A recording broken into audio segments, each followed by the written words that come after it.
নমস্কার বন্ধুরা, কেমন আছেন আপনারা সবাই? প্রবাসে ঘরে ও বাইরের একটি নতুন ব্লগে আমি তুহিনা আয়ারল্যান্ডের ডাবলিন থেকে আপনাদের স্বাগত জানাই।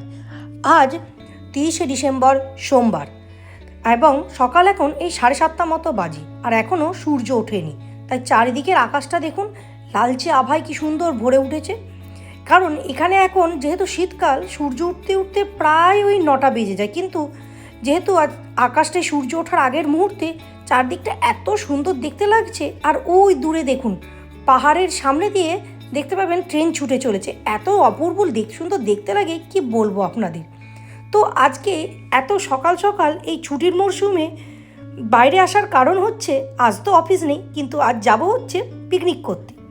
আমাদের এখানে আমাদের একটা বাঙালিদের গ্রুপ আছে, তো সেখানে হঠাৎ করে একদিন ঠিক করা হলো যে শীতকাল, বাড়িতে বসে বসে সবাই কি করি, একদিন পিকনিক করা যাক। তো যা ভাবা তাই কাজ। তো আমাদের এখানে সবাই বাঙালিরা পাশাপাশিই থাকে, তো আমার ঠিক একটা বাড়ি পরেই তার বাড়িতেই আজকে পিকনিকের আয়োজন। এই যে 1 মিনিটের মধ্যে আমি তার বাড়িতে চলেও এসেছি। আর দেখুন বাড়িটা সে কি সুন্দর করে সাজাচ্ছে। আর পিকনিক মানেই জানেন গান, তো সেই মতো টিভিতে বিভিন্ন গান চলছে। শীতকালের পিকনিক, পিছনে বাংলা গান হবে না সেটা কখনো হয়? কিন্তু বুঝতেই পারছেন কপিরাইটের জন্য এখানে আমি কিছুই দিতে পারছি না। আর এখানে জোর কদমে জলখাবারের আয়োজন শুরু হয়ে গেছে। আজকে জলখাবারে আছে হচ্ছে কড়াইশুঁটির কচুরি, আলুর দম আর সুপর্ণার হাতের বানানো বোঁদে। সুপর্ণা এত ভালো মিষ্টি বানায়, কি বলবো আপনাদের। একদিন পারলে আমি দেখাবো নিশ্চয়ই যে কেমন। আর এইখানে জোর কদমে কড়াইশুঁটির কচুরির পুর তৈরি হয়ে গেছে। আর এদিকে অমিতকেও বলে দিয়েছি যে তুমি চলো, তুমি ছেলেদের কাজ হচ্ছে ময়দা মাখো, কারণ ওটা একটু ক্ষমতার কাজ, বুঝতেই তো পারছেন।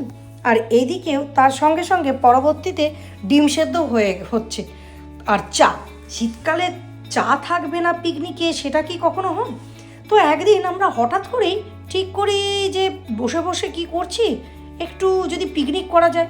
তো সবাইকে যেই হোয়াটসঅ্যাপ গ্রুপে বলা, তো সঙ্গে সঙ্গে সবাই রাজি যে হ্যাঁ, কেন নয়। আর যেহেতু এখন এখানে শীতকাল, সেখানে এত ঠান্ডা বাইরে, যে বাইরে তো পিকনিক করা সম্ভব নয়, তাই ঠিক হলো একজনের বাড়িতেই করা হবে।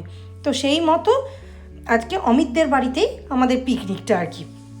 তো জায়গা কম বলে সবাইকেই সব কাজে লাগিয়ে দেওয়া হচ্ছে। এই যে এখানে আমার কর্তামশাই তার নিজস্ব কাজে, যেমন সে দেখেছেন আগের ভিডিওতে যে সে খুব ভালো কাটাকুটিতে পারদর্শী, তো সে দায়িত্ব নিয়ে নিয়েছে যে সমস্ত জিনিস সে কাটাকুটি সে করবে। আর এদিকে আমরাও জলখাবারের জন্য তাড়াতাড়ি করে কচুরি আর আলুর দম বানাচ্ছি। আলুর দম তো হয়েই গেছে, তো কচুরি এখানে এই যে সৃজিতা বানাচ্ছে, আর এখানে অদিতি তাকে হেল্প করছে। তো ব্রেকফাস্টে তো বললাম আমাদের আছে কচুরি, আলুর দম আর বোঁদে, এবং দুপুরে আছে পোলাও, মাংস, ডেভিল। তো আজকে আমরা ভেবেছি যে সারা দিন পিকনিক করব। কোনো ওরকম আমরা যেমন আগে পিকনিক করতে গেলে বাইরে কোথাও গিয়ে একটা কাঠের উনুনে সকালবেলার একটু জল খাবার, তারপরে দুপুরের বানিয়ে সবাই মিলে চলে আসতাম, সেরকম ঠিক নয়। এখানে আমরা ঠিক করেছি যেহেতু ছোট জায়গা এবং সব জিনিস বানাতে অনেক সময় লাগবে, তো সারাদিন ধরে 12 ঘন্টার পিকনিক করব।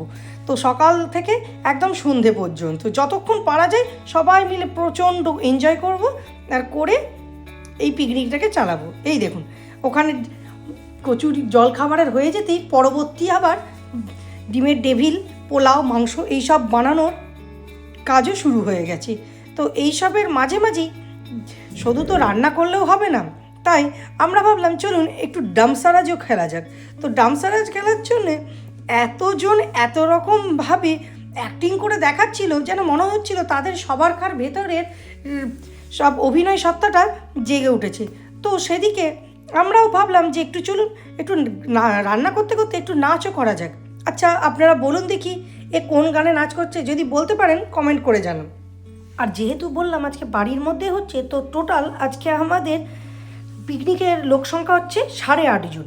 কারণ 8.5 জনের বলা হচ্ছে এই যে ইনি হচ্ছেন আমাদের সব থেকে পিকনিকের খুদে সদস্য, এবং সব থেকে সে বোর ফিল করছে বলে বিভিন্ন ধরনের সে খেলা দিয়ে নিজেকে এন্টারটেন করছে এবং আমাদেরও এন্টারটেন করছে মাঝে মধ্যে। আর এখানে এখন জোর কদমে টেবিলের পুর রান্না করছে। আর যেহেতু এই বাড়ির মধ্যে হচ্ছে সবার কারই তো ছোটো সংসার এবং বাসন খুবই ছোট, তো সেই জন্যেই এরকম করেই একটা বাসনেই যত তাড়াতাড়ি সম্ভব এরকম করে করা হচ্ছে আর কি। আর এখানে দেখুন একটা রেখার সিনেমা বোঝানোর জন্যে আদিয়ান তো পুরো অভিনয়ই করে ফেললো তার গানের, কিন্তু তাতেও ছেলেরা বুঝে উঠতে পারলো না যে এটা কী সিনেমার শ্যুটিং হচ্ছে। সত্য সে বারবার বোঝানোর চেষ্টা করছে এটা কী সিনেমার শ্যুটিং হচ্ছে আর কি। তো ওইদিকে ডিমের টেবিলের পুর হয়ে গেছে, আর ভাবছেন একই সঙ্গে দুজনে মিলে আমরা দুটো কড়াতে কেন পেঁয়াজ ভাজছি, আর কিছুই নয়, মাংস হবে বলে তারই প্রিপারেশান হচ্ছে আর কি। কারণ আমাদের ছোট ছোট পাত্র তো, তাই এদিকে আমরা মাংসর জন্য রেডি হচ্ছি, আর এদিকে সব ছেলেরা বিভিন্ন গেম নিয়ে বসেছে, সব এন্টারটেন করছে আর কি। এই পিকনিকের তো মজাই এইটাই, তাই না, যে একজন রান্না করবে, কয়েকজন মিলে আনন্দ করবে, আর পেছনে এত সুন্দর সুন্দর তার সাথে বাংলা গান হচ্ছে, কি বলবো আপনাদের, মনে হচ্ছে আমরা যেন সব কোথায় হারিয়ে গেছি, সেই পুরনো দিনের সব কথাগুলো আর কি মনে পড়ে যাচ্ছে আর কি, যে কীভাবে আমরাও ছোটোবেলায় কত সুন্দর পিকনিক করতাম, তাই না। আর এখন এখানে পরিবেশের জন্য, এত ঠান্ডার জন্য এবারে আমাদের ঘরেতেই করতে হচ্ছে। যাই হোক, তবু তো এখানে এই কিছু বাঙালিদের পাওয়ার জন্য একসাথে বাইরে এসেও এই শীতকালে পিকনিকের মজাটা আমরা সেরমভাবেই এনজয় করছি আর কি। আর এইদিকে মাংসটা হয়েই গেছে, তো পিকনিকে রান্না হবে আর তা কেউ টেস্ট করে দেখবে না, তা কি হয়। তো সেই ঐতিহ্য বজায় রেখেই আমরাও মাংস রান্নার পর কেমন মাংস রান্না হয়েছে সেটাও আবার সবাই মিলে টেস্ট করেছে। তো খেয়ে সিজিদা বলে যা অপূর্ব খেতে হয়েছে, কি বলবো আপনাদের। আর দেখতেও সত্যিই সুন্দর হয়েছে, দেখুন এত সুন্দর দেখতে লাগছে যে দেখেই জিভে জল চলে আসছে আর কি। আমাদের সময়ও কত সুন্দর পিকনিকে এইরকম মজা করতাম বলুন, তখন তো আমরা বিভিন্ন জায়গায় গিয়ে এইভাবে আনন্দ করতাম। যাই হোক, আমরা সবাই দুপুরের খাবার নিয়ে বসে পড়েছি। তো আজকের ভিডিওটা তাহলে এই পর্যন্তই। ভিডিওটা যদি ভালো লেগে থাকে তাহলে লাইক করবেন, কমেন্ট করবেন, সাবস্ক্রাইব করবেন। আর যারা এখনও সাবস্ক্রাইব করেননি অবশ্যই সাবস্ক্রাইব করবেন। সবাই ভালো থাকবেন, সুস্থ থাকবেন, সাবধানে থাকবেন। নমস্কার।